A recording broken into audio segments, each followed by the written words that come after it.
rejoindre l'Union européenne pour un pays américain, ça serait utile? Je comprends l'objectif de la question là. Et premièrement, c'est une conversation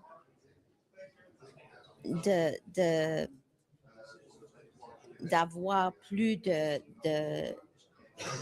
pensée, plus de discussion. Mais ce n'est pas une question pour nous de joindre, c'est une question pour nous, comment est-ce que nous pouvons diversifier notre économie, comment est-ce que nous pouvons bâtir nos chaînes d'approvisionnement, comment est-ce que nous pouvons servir l'économie domestique, y compris la protection de la santé.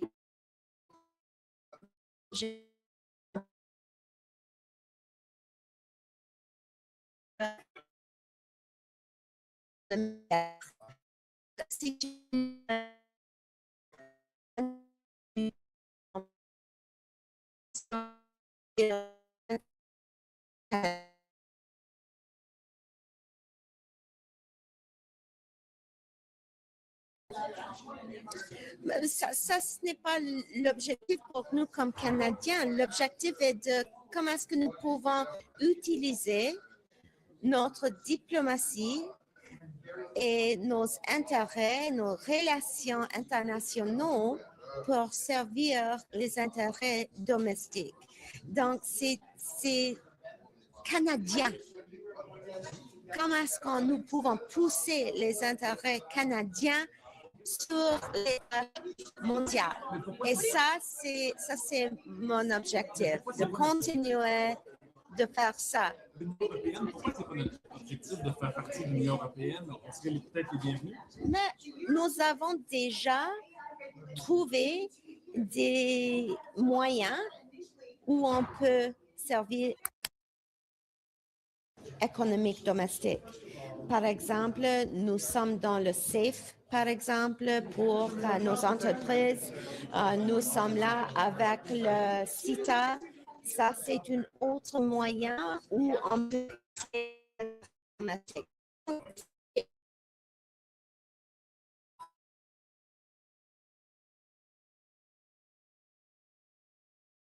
Le Premier ministre pense sur cette question. Bon, c'est la même chose. C'est d'utiliser nos intérêts, nos intérêts domestiques. Il se sent européen. Il se sent européen. Pourquoi pas être européen dans l'Union européenne? Je ne comprends pas. Pourquoi pas demander à faire partie de l'Union européenne? Mais c'est là maintenant les intérêts communs maintenant de continuer de bâtir nos relations, mais ça c'est le cas avec plusieurs pays tout dans le monde et on va continuer. Vous avez vu déjà que nous avons signé des ententes entente après entente avec des autres pays. Donc c'est une méthodologie, ce n'est pas seulement avec l'Union européenne, c'est partout dans le monde. Et vous avez vu le progrès et vous allez continuer de voir le progrès comme ça. To that point, though, I mean, there's a lot of chatter out in the ether about cuts at global affairs, right? Like, how are we doing all those things, making those relationships? And you're cutting within the department, and in some cases, cutting very senior people, you know, that had that expertise, have those relationships. I wonder if you could clear that up a bit about what's being cut and its impact on delivering on foreign policy. So more than 80% of our programming is continuing as it has been doing so, and we are able to deliver in that vein. And so we are at the same time needing to assist the entire government to deliver on the fiscal promises on which we ran and on which we were elected. And so to a very large extent, it's about continuing to deliver. And as I said, we're doing that with over 80% of what we had been utilizing monetarily. And That means continued programming, including in the development space, where many countries internationally are either cutting back or completely eradicating their international development programs. We are not. We have continued to put forward humanitarian aid, Cuba, Haiti, Lebanon, Gaza. Those efforts are going to continue. And in terms of the human resources questions, those decisions are made at the deputy minister level, at the officials level. And my job is to continue to ensure that we're delivering for Canadians on the international stage. But as I said, those decisions are made at the deputy minister level. Are you closing missions and consulates, and are you shutting down trade commissioner positions? Because that seems to be like in the community, it's what they seem to say. Well, I guess what I would point to is that, yes, there will be some consolidation. At the same time, there's going to be movement in where we put consulates, where we enlarge embassies, given the geopolitical environment and our need to respond to the geopolitical environment.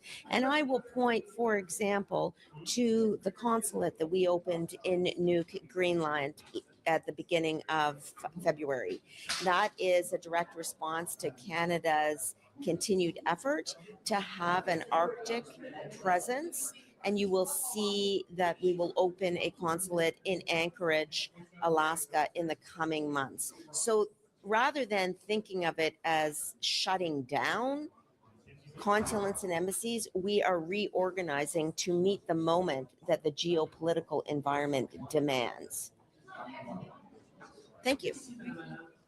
Sir, you used the majority to shut down debate at Health Committee. Conservatives just wanted to know, where did the $300 million go in prescribed IT, standard accountability, and Liberals shut that down? Is this the way things are going to be with you guys, with the majority shutting down debate, limiting debate, avoiding accountability? Well, I reject the premise.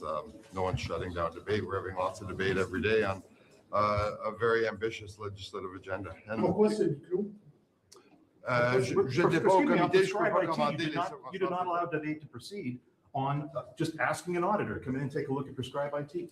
Again, committees are masters of their own agenda. We discuss issues every day. There's going to be lots of debate, I can assure you, in the weeks and months ahead. Thank you. Can I ask you about the defense agency? When's that legislation coming? Well, you saw what the language in the spring economic statement was. I think our intention is fairly clear there. Juste revenir sur Poste Canada. La semaine passée, en Scrum, je vous ai posé spécifiquement la question si vous alliez revenir sur cette idée de permettre la fouille du courrier. Vous m'aviez dit qu'il n'y en a pas de question. Finalement, c'est là. Vous avez vu, comme exemple, dans le dossier de l'accès légal, on est revenu sur notre proposition initiale et je pense que c'est ce que l'énoncé économique aussi indique qu'on va revenir dans une forme. Oui, mais vous nous aviez dit que vous n'aviez pas l'intention de revenir sur les décisions prises par le Parlement. Voilà, donc ce libellé-là n'a pas été retenu, donc on va revenir avec un libellé différent. Comment peut-il how many airports is the government thinking of privatizing? We're in the early stages of a process with airport authorities and other partners to determine the best way forward. The ultimate goal, of course, is to improve the passenger experience, to improve the efficiency of our air transport system. This is something that we've been working on for some time. I continue to work on as well with NAV Canada, with CATSA. The ultimate goal here is to improve passenger experience and to keep air travel affordable for Canadians. Or are you going to use that money to fund the Canada Strong Fund? Well, I don't think that any determination has been made on that front. No. What's the holdup on the foreign influence registry? We've appointed a commissioner, and you'll have to talk to Minister Hernandez Sangre to get the. What other federal assets are you looking at selling? I don't. Again, what you assume That's that the thing we the are. finance minister actually said in our politics yesterday. Yeah. Well, again, just like I said to Tonda, we're in the early stages of working with partners and assessing what our options might be. And again, our ultimate objective is to better serve Canadians. Juste sur les aéroports en français, quels aéroports est-ce que vous pourriez vendre et sur quel échéancier? Nous sommes dans les phases initiales d'un processus qui vise à améliorer l'expérience pour les voyageurs, pour les passagers, le transport aérien dans les régions et partout au Canada est un service critique pour l'ensemble du pays et notre objectif tout le long, ce sera d'améliorer en quelque sorte avec les partenaires, avec les aéroports, mais aussi avec les autres partenaires impliqués, améliorer l'expérience des passagers. What makes the government think that the private sector can run airports more safely and efficiently than the government runs them for public service? They're a common good, right? Indeed, they are a public good, and I don't think that spirit or that philosophy will change. Indeed, we want to make airports a better experience for Canadians. We want to make air travel more generally more fluid and better experience for Canadians while keeping it affordable. Sur la formation professionnelle, qu'est-ce que vous répondez au Québec qui s'inquiète de l'empiètement dans un champ provincial? Je leur dis que, comme dans bon nombre de champs de compétences, que l'on va continuer à travailler avec eux pour trouver une formule de financement qui vise à atteindre les objectifs que nous sommes fixés. Sachez qu'au Québec, peut-être même particulièrement au Québec, l'enjeu de la pénurie de travailleurs avec des métiers spécialisés est critique. C'est critique en Outaouais, c'est critique partout sur le territoire du Québec et nous sommes là pour aider à ce que ce problème-là soit remédié. Pourquoi ne pas donner l'argent à Québec? Look, we're open to options there. We're continuing to follow the debate at Queen's Park. When the province is ready to have some discussions, we'll be there to see what they... You'd be open to the privatization completely of that airport? Well, that airport is already largely privatized. That particular airport, well, I just want to be, want you to be, perhaps, Tonda, very careful with how you characterize it. That airport is currently owned by a private owner. The land is not, as is the case with most, if not all, airports. But that airport and its operations are currently in private hands. Juste revenir sur cette question, quand on veut rendre l'expérience meilleure pour les passagers, qu'est-ce que ça veut dire et en quoi une éventuelle privatisation viendrait aider ça? Est-ce que c'est vraiment ça la solution? Qui voyage et voit les meilleures pratiques peut facilement identifier des endroits au monde où l'expérience des voyageurs est faite plus efficacement, de façon plus lisse pour les passagers. Il y a des bonnes pratiques. Le Canada excelle dans certains domaines, mais dans d'autres, il y a place à l'amélioration. Mais vous êtes passé par le privé pour ça, je veux dire, pourquoi ne pas lisser vos propres pratiques? Ben, c'est ce que nous sommes en train de justement d'évaluer. Oui, merci. I've disclosed that you said to them during their meetings this week that non-line harms bill is coming this spring. Does that mean that you're getting closer on a decision on how you want to approach this? I said we're working on it. Okay. Yeah, I said we're working on it. So there's no guarantee that's coming before this? I'm not going to guarantee anything. I can guarantee you that we will be taking care of making sure kids are kept safe. That's for sure. The timing of an introduction of a bill isn't something that I'll be sharing with you today. That's for sure. When it comes to provinces trying to regulate the space of social media for kids and AI chatbots for kids, is that a job that's better done by the federal government for a national standard across the country for the safety of children? It's a really good question, Tonda. Certainly, the federal government can't regulate the educational system, and that's where provinces have to step up, and we've seen some stepping up. I spoke to Wob over the weekend. There's work to be done on both ends, but he's very eager to protect kids in Manitoba, as am I. I think there's definitely at some point there has to be some coordination at the federal level and some real action taken by the federal government in its jurisdiction. But this is a shared jurisdiction, and both levels have to be doing their jobs to make sure kids are kept safe. The shared jurisdiction on the federal side, where do you see the federal government's role? Well, in a number of levels, when it comes to protecting kids, that is both our jobs. When it comes to things and matters that are distributed over the internet, it's clear that is a role played by the federal government. When it comes to regulation of social media, again, jurisdiction that is assumed by the federal government, whether we're talking about moratoriums or the proper regulation of egregious online harms, and that's stuff that we're frankly couple years behind in regulating, as we see other jurisdictions like Australia, like Britain, like France, taking action. So we need to take action as well. Québec se plaint d'un possible empiètement sur toute cette histoire de saut rouge qu'on va financer avec le budget 5 milliards de dollars. Minister LeBlanc, trade negotiations must be going badly. D'ailleurs, je comprends, là. Empiètement, c'est sûr qu'avec Québec, on va devoir avoir une entente avec Québec là-dessus. La porte est grande ouverte, par contre. Donc, il n'y a pas de crainte à y avoir, c'est ce que vous dites, vous allez vous La crainte, c'est de ne pas agir. Je pense que la porte est grande ouverte. Le premier ministre lui-même l'a signalé avec Mme Fréchette la semaine dernière.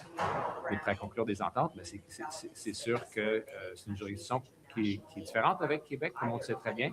Et puis, si on peut travailler ensemble pour s'assurer que les gens qui veulent avoir accès à des métiers plus spécialisés, avec l'aide du gouvernement fédéral, il faut avoir une entente avec le Québec. Sur la possibilité, M. Miller, est-ce que c'est avec des conditions, ces ententes-là? On travaille ensemble. sur la possibilité Le premier à le savoir. Non, je comprends, mais la possibilité d'élargir les crédits d'impôt pour le journaliste. Quel genre de consultation de la population? C'est pas mon époque. Comment vous voulez consulter la population? C'est pas une question, en fait, c'est pas une question de si, mais vraiment de comment.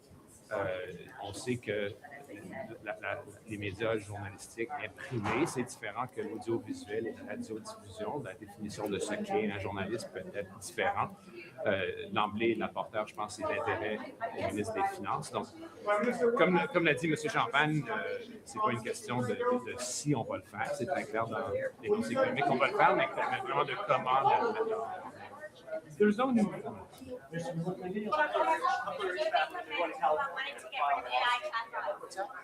Couple of rich families filed a lawsuit in California against OpenAI. Should they have to go to the U.S. to find justice? They're looking for justice against this company. What can Canada do? Well, first of all, our thoughts are with the families at Tumbleweed Ridge, and and how they find justice. Obviously, the company's located there. That's their decision on the legal side. But obviously, we are pursuing from our end to make sure that citizens are protected. This is why the AI Safety Institute is currently, as I said, working with OpenAI to assess their safety protocols.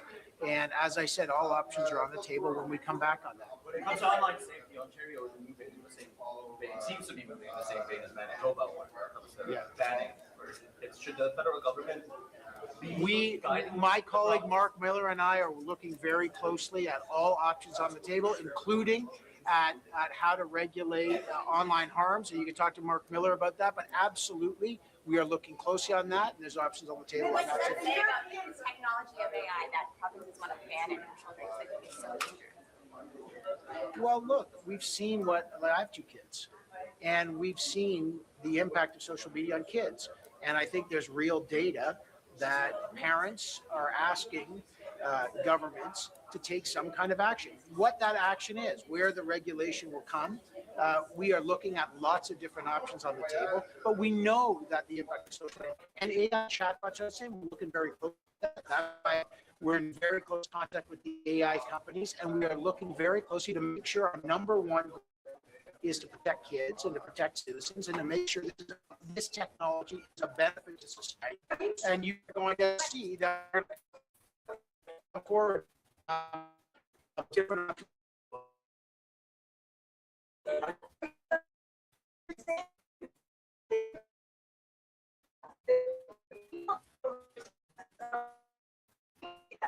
haven't taken action. Sure. The Europeans have had AI regulations for more than 2 years. Canada has not. Canada initially joined the Europeans. Where is the regulations right now? So first of all, we are taking action. We have the AI Safety Institute looking very closely. Before you take action, you have to understand, just a second, if I may. We have to understand exactly what these companies are doing with these new technologies on AI chatbots, and we are looking very closely. We know there's been a series of legislations that did not pass, and you will see too that there's going to be legislation coming forward on privacy that I will be tabling very soon, and we are looking very closely at the online harms issue with Mark Miller. Thanks. Wait, can you talk about the disability tax credit, how quickly that will be reformed, that process? We're on it, and it will be reformed very, very quickly. I mean, we had lots of meetings with CMA Canadian Medical Association that advocated for changes to that tax credit. I mean, it was onerous to begin with, number one. Doctors could fill it out only. And it was a 15, 16 page form. It took literally hours and hours for them to fill it out. They gave us a number, believe it or not, that it was almost 1 million patient visits per year that could be saved time-wise by expanding the application process. So it's a great news one. The other one I love is the CVIPT funding, the community volunteer income tax clinics. We've refunded that for the next 3 years, so it's good news. Why was the monthly amount that is really paid increased? There have been complaints also that it's not enough to lift people out. Yeah, I happened to be on HUMA when we put through the Canada Disability Payment, if you will. We would like to see it increase at some point. We started, obviously with, I think it's $263 a month right now. I know the disability community would like to see that increase, but they're also very, very pleased that we took the initiative to do that payment. Why not now, though? Why not increase it? Well, I think that, you look at everything across the wide spectrum of, we still have a budget and we have, we obviously are running deficits, but, that being said, I think we make strategic decisions as to where to best invest. But certainly the disability community is certainly, something that we care about very much. And I think overall, they're very appreciative that we took that step. What should the update? Sir, they've been calling for this for over a year. What takes so long? The disability. On the tax credit? Yes.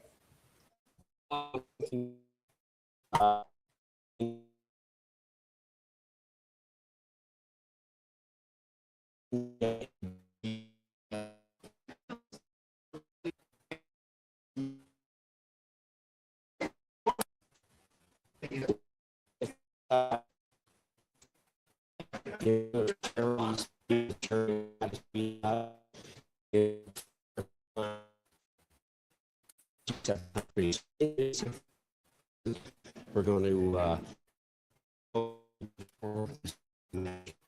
get that right. Why does it matter? We have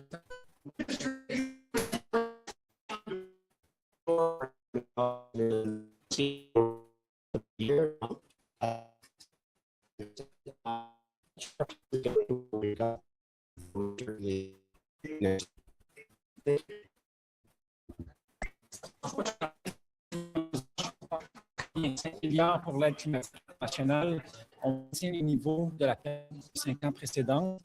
La Grande-Bretagne sa finance climatique de 20 %, la France de 37 %, les États-Unis de 100 %. Donc, le Canada maintienne, c'est vraiment très bien. Évidemment, l'argent pour la surveillance des baleines aussi, 250 millions. On ne parle pas de cible climatique, on a abandonné cet engagement dans la mise à jour. Pas de cible. On attend toujours la finalisation de l'entente avec l'Alberta, la nouvelle stratégie sur l'électricité et ce qu'on va faire avec la tarification industrielle, bien sûr. Donc, je ne suis pas surpris en tant que tel qu'il n'y avait rien. Ça vous stresse ça, l'Alberta? Ça sent bien? Est-ce qu'on a pas eu le 1er avril?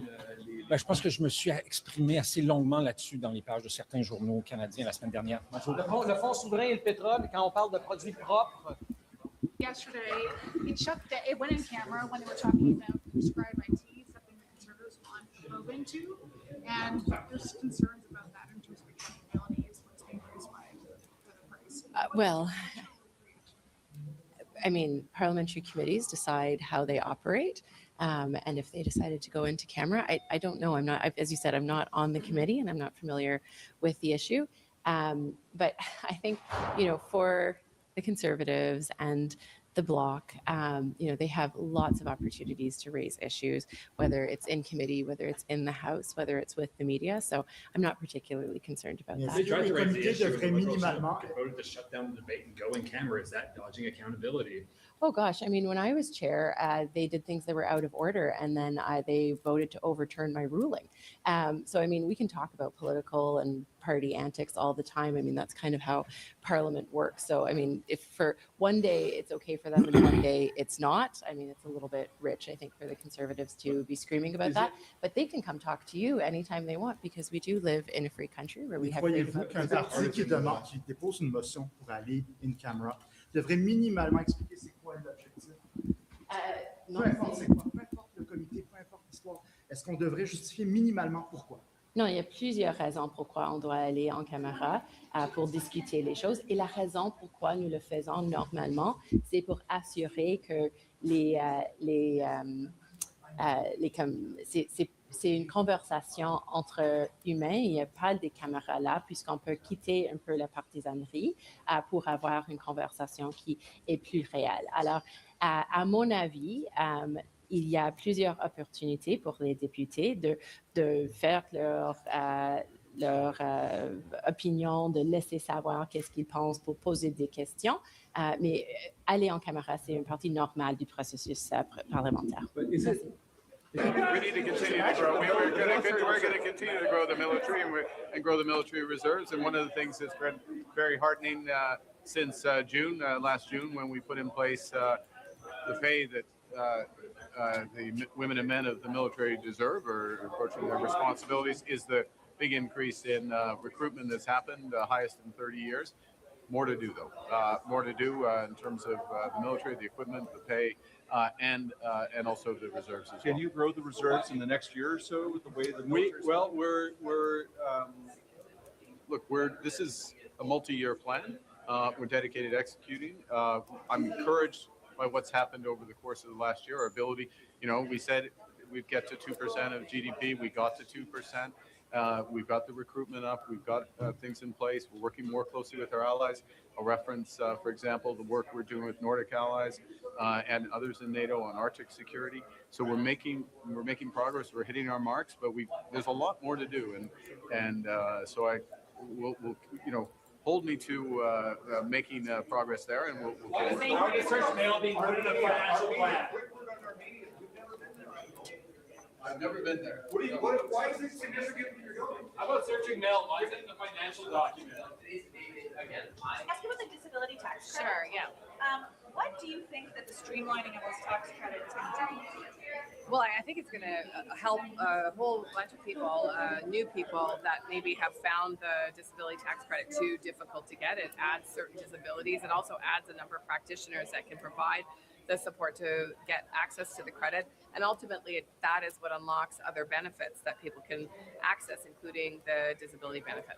What about, critics are saying that the monthly payment still isn't enough, that it's not pulling people out of poverty. How come there wasn't more of that?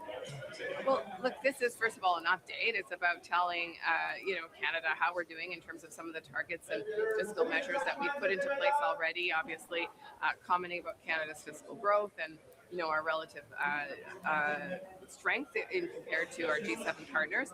There's a piece for the trades, as you know, which is deeply connected to the major projects and the ambition of the country and of developers across the country, including housing developers and local infrastructure. And we've responded to some of the criticisms around the access to the tax credit, which, as I said, is the piece that unlocks the benefit. That benefit is helping hundreds of thousands of people that before the benefit existed did not have that extra boost to their monthly income. And I think obviously we'll continue to talk with the disability community about how better we can support the full inclusion of people with disabilities. Thank you very much. How slow the process has been in the Senate getting this bill through, considering how it passed. Yeah, well, that bill, reform bill, is a very important bill, very important to the government, very important to, as a part of our ambitious crime agenda. Obviously, the Senate plays a role. Will exercise their judgment. We, hope that they always do that in an efficient way, and we'll take up whatever they send us back and do it very quickly. Budget, sorry, the spring economic update. Sure. Yeah, just what can Canadians really take away from the update on housing from yesterday? It's been good news in this economic update. I'm certainly balanced, pragmatic, but also very ambitious, and particularly with the trades and apprenticeship funding. That's $6 billion. That's going to be a huge boost for housing and infrastructure that we need to build across Canada. We need the people, we need the jobs, and so this big investment in training is really critical for Canada. And it's going to take years for some of those numbers to come back up in terms of skilled trades. Do you support perhaps relaxing foreign workers numbers to allow more construction workers perhaps that need to be part of these major projects? Yeah, at this point, we have two approaches, one with training and apprenticeship, retraining in industries that are harder hit, and we can deploy people to build housing and infrastructure projects, but also looking at modernizing the home building industry. That's a key piece. Manufacturing in factories is the way we make it more productive. We get the benefit of all the workers we have being able to produce more homes.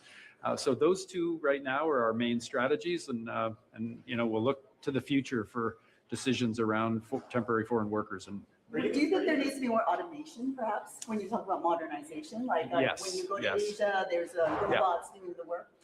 Yeah, well, there's people and automation combined. When you look at Europe and Asia, almost half of the home building in European countries is now done in factories. Everything else we manufacture, everything we have is manufactured. Housing in Canada, less than 5% is manufactured. So we need to be modernizing and factory building housing components. That involves a lot more workers as well to run that machinery and training involved in that. So that's how we make the home building industry more efficient. We bring down the cost of production and we create jobs to scale up our home building. Are you concerned at all just on the skilled trade workers that it's not going to be enough for the shortage that we have in terms of skilled trade workers? In just 100,000 people, the shortage is a lot bigger than that. Are you concerned at all about that? No, I think the investment in this economic update is meeting the moment. It will take some time, but we're also gearing up with home building to double the pace over the next decade. So we have time, we have people, we need to invest in the training, and we need to modernize the industry. Thanks, guys. And growing the Canadian forces. Nice to see you. Good to see you. Thank you for stopping. So mobilization, growing the Canadian forces. Are we able, the way the government is tracking right now, to increase the reserves the way that DND is planning for? Is that happening? Where are we at? Well, that's an excellent question for David McGinty. I'm in the procurement side of the shop. So why do we need a minister for procurement? Why are you doing a good enough job as Secretary of State? I think we're doing a fantastic job. We've moved a lot of files. If you go back to the beginning, we promised an agency in the campaign platform. We built that conversation out a little bit more in the defense industrial strategy, which said we would build a standalone agency. And then it was raised yesterday in the spring economic update. So we're basically just following the path that we said that we would from the very beginning. We have delegated authority right now, but we want to make this a permanent fixture so we can move procurement from today, which is very important, into the future. Can I ask you about Dominion Dynamics? Can I ask you about Dominion Dynamics? Elliot Pence has got this role with the PM's committee. I don't know how much you know about the firm, but it sounds like the kind of firm that would have a high priority in the government's priorities on repatriating defense spending, the kind of defense spending. You know, there's Elliot, there's a whole host of people and a whole host of small businesses and small companies in this country that are adding big value to defense procurement. So Elliot's not the only game in town. He is, an important person. He's doing very important things, but we have lots of really skilled people and companies in this country. CTV reported this morning that Ottawa is proposing to build tanks in Canada. I saw it on the news. Yes. What should we make of that? Is that a good news? I think that the strategy on the subs was a really good strategy. We down selected to two, as you know, the Germany, Norway option with TKMS and Hanwha with South Korea. They're two great partners and they're great companies. And because there's only two, they have a 50% chance of winning this, and they know what the stakes are, the best economic value for Canada. So guess what? They're putting their best foot forward, and we're happy to see. Do we need tanks? Could we use those tanks? we need a whole host of things like subs and planes and artillery and all. We need everything. So we'll be looking at all this as we move forward. Does it make it a more interesting proposal that they would build tanks here that we could eventually use? Best economic value for Canada. We need to create jobs. If you look at some of the industries that are still being hit pretty hard by tariffs, steel and aluminum, auto, forestry out where I'm from and in other parts of the country, we need to provide other opportunities for Canadians, and defense procurement is going to be one of those opportunities that we're going to leverage to build other job opportunities and great careers for Canadians. Is June still the deadline to make a decision on the subs? I've always said, if you flipped anything I've said we're going to make a decision in 2026, and we'll take the time, but we will take no more time than we need. We're going to do this quickly. The sub procurement is on a path to deliver years earlier than otherwise would have, and we're still on the path. Minister, why wasn't there more of a guideline, more of a strategy for defense spending? You've got to wrap up to 5% NATO spending. Why wasn't that strategy in there? Where's the accountability in terms of wrapping up? Well, we are ramping up. I mean, I just named a bunch of procurements that we're delivering, and we're looking at more. And right now, we've got a 10 years to get to 5%. We're only in year one, and we're moving very quickly. We've got an extra $82 billion to spend over the next 5 years. And we're going to review the spend in 2029, as are all NATO countries. What about Why don't you globalized? sink deep into debt, though? We're talking about how you're going to pay for the military. We are going to sink deeper into debt. We're building our economy, right? So That won't offset it, though. well, we'll see. We're building our economy. Our economy's doing quite well given the circumstances, right? It's challenging for everybody, right? But our economy is doing significantly better than we had hoped, given the government's agenda and some of the things we're putting forward. Why did you settle on an agency instead of a crown corporation for the agency? Well, that's a good question because the other two SOAs, so special operating agencies, are turning into crowns. We're turning into an agency. I think, whether it's this government or any future government, there's a little bit more control by the government on the spending. Crowns have boards. It's just a different structure. And whether it's this government or any future government, an agency is just a better way to do it where the government has a bit more control over the agency. When it comes to the sum expansion plan, is today the day that you're getting the updated? Is it the 29th today? Yes. I believe today's the deadline. Oh, really? With the subs? No, today's the day. I'm very much firewalled off from this. Doug Guzman and the public service are doing the bid evaluation. I mean, I know the high level stuff like today was the last day to get things in. I'm sure that's happening. The public service will go through the bids and they'll come up with a recommendation based on the government's priorities, and they'll let us know which one they think is the better bid. Do you expect the Germans also to come out with some type of auto?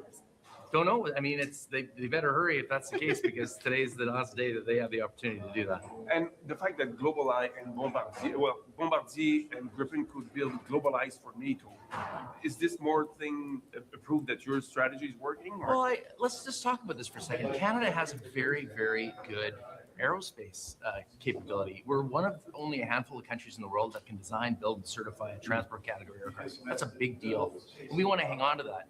I've seen it in the news too. It looks like NATO's moved. There's been no announcement, but if you read the paper, I mean, it looks like they're moving towards a GlobalEye procurement. That's what it looks like right now. I guess we'll find out.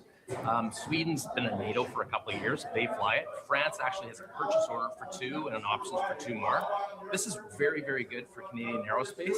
And, we'll continue to support our aerospace where we can. Secretary, if I just ask another question. In regards to a proposal to actually increase the GST to pay for defense, do you support that? I haven't seen that. You haven't seen that? That's what the C.D. Howe Institute is recommending.